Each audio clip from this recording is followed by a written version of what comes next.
యమునోత్రి అంటే యమునా నది జన్మస్థలము. యమునా నది జన్మించిన ఈ ప్రదేశములో యమునాదేవి ఆలయము ఉంది. ఈ ఆలయం టెహ్రీ గార్వాల్ మహారాజాచే నిర్మించబడినదని కథనం. ప్రస్తుత ఆలయాన్ని జయపూర్ మహారాణి గులారియా 19వ శతాబ్దంలో నిర్మించింది. పాత ఆలయం వాతావరణం, ఇతర కారణాల వలన స్థితికి చేరుకున్న తరువాత జయపూరు రాణిచే ఆలయం పునర్నిర్మించబడింది. కొన్ని చిన్న చిన్న ఆశ్రమాలు, గెస్ట్ హౌసులు కాక ఆలయ సమీపంలో నివసించడానికి వసతులు తక్కువ. యాత్రికులు సమీపంలోని రాణిచెట్టి తదితర ప్రాంతాలలో బస చేసి ఆలయానికి చేరి నదీమాతను దర్శించి వెనుతిరుగుతుంటారు. ఇక్కడి ఉష్ణకుండ స్నానం యాత్రికుల శ్రమాంతర ప్రయాణానికి కొంత సేదతీరుస్తుంది. యమునా నది పురాణ కథనం. సూర్యుని భార్య అయిన సంధ్యాదేవికి 3 సంతానం. వారు శని, యముడు, యమున. సంధ్యాదేవి సూర్యతపానికి ఓర్వలేక తన స్థానంలో తన ఛాయను ఉంచి తపమాచరించడానికి వెళ్ళింది. ఛాయాదేవికి సూర్యుని వలన సంతానం కలిగారు. తరువాత ఛాయాదేవి సంధ్యాదేవి కుమారుల పట్ల కొంత అశ్రద్ధను చూపించసాగింది. ఒకరోజు ఛాయాదేవి తన కుమారులకు ఆహారాన్ని అందించి సంధ్యాదేవి సంతానానికి ఆహారాన్ని అందించడానికి నిరాకరించడంతో శని కోపించి ఛాయాదేవిని కాలితో తన్నాడు. ఛాయాదేవి కోపించి శనిని కుంటివాడివిక అని శపించింది. ఇది గమనించిన సూర్యుడు శనిని తల్లిని తన్నిన కారణమడిగాడు. శని చెప్పినది విని సూర్యునికి ఛాయాదేవి మీద సందేహం కలిగి కన్న తల్లివైతే ఇలా చేయవు, అసలు నీవెవరు అని ఆమెను నిలదీయగా తను సంధ్యను కానని ఆమెచే నియమించబడిన ఛాయాదేవినని నిజం చెప్పింది. ఈ సంఘటన తరువాత శని, యముడు ఆ ప్రదేశాన్ని విడిచిపోతారు. యముడు శివునికి సహాయంగా మరణానంతరం ప్రాణులకు పాపం చేసినందుకు దండననిచ్చే నరకాధిపతి అయ్యాడు. దండన ఇవ్వడంలో సమానంగా వ్యవహరిస్తాడని పురాణ కథనం. అన్నదమ్ముల వియోగాన్ని సహించలేక యమున కన్నీరు మున్నీరుగా ఏడ్వగా ఆమె కన్నీరు నదిగా ప్రవహించినట్లు పురాణ కథనం కొన్ని చోట్ల ప్రచారంలో ఉంది. పురాణాల్లో ప్రస్తావన. ఇప్పుడు చూస్తున్నటువంటి యమునోత్రి అనే భాగంలో అసిత ముని అనే ఒక మహర్షి తపస్సు చేసుకుంటే ఉండేవారంట. ఆయన ప్రతిరోజు గంగానదికి వెళ్లి స్నానం చేసేవారంట. అయితే వృద్ధాప్యం వల్ల ఆయన గంగానదికి వెళ్లి స్నానం చేయలేకపోవడం వలన గంగానదియే తన ఒక పాయను ఆ మహర్షి యొక్క ఆశ్రమానికి దగ్గరగా ప్రవహింపచేసింది. ఇంతకు పూర్వమే సూర్యుని పుత్రిక అయినటువంటి యమున ఛాయాదేవి యొక్క శాపం వలన భూలోకంలో ప్రవహించడం మొదలుపెట్టింది. ఆ భూలోకంలో యమునోత్రి దగ్గర నుంచి ప్రవహించే యమునా నది పక్కనే గంగ కూడా ప్రవహిస్తుందట.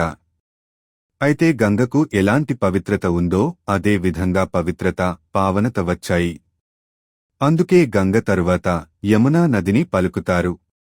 హిందూ గ్రంథాల ప్రకారం శ్రీకృష్ణుడు జన్మించిన తర్వాత యమునా నదిని దాటి తీసుకెళ్తున్నప్పుడు యమునా నదిని 2 భాగాలుగా చేసి వాసుదేవుడు కృష్ణుని బుట్టను మోసుకెళ్లడానికి దారితీసిందని చెబుతారు. అప్పటి నుండి కృష్ణుడు తన బాల్యం మరియు యుక్తవయస్సును నది ఒడ్డున గడిపాడు. చివరకు పాండవ సోదరులను కలవడానికి వెళ్లినప్పుడు ఆమెను అడవిలో కలుసుకున్నాడు. సముద్రంలో కలవని పుణ్యనది ఏదో తెలుసా? భారతదేశాన్ని నదుల దేశం అంటే అతిశయోక్తి కాదేమో. నదులు దేశ ఆర్థిక సాంస్కృతిక స్రవంతిలో భాగమైపోయినవి. వర్షపు నీటి వలన కాని, ఎత్తైన పర్వతాలలో మంచు కరిగిన నీటి వలన కాని చిన్న చిన్న పాయలుగా ప్రవహిస్తూ అవి ఒకదానికొకటి ఏకమై పెద్ద ప్రవాహంగా మారడమే నదిగా పరిగణించబడుతుంది. కొన్ని నదులు భూమిలోనే ఇంకిపోతాయి.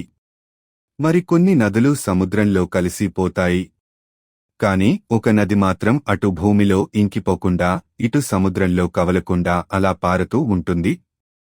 అదే యమునా నది. ఈ యమునా నది తీరంలోనే పావనమైన కురుక్షేత్రం ఉంది.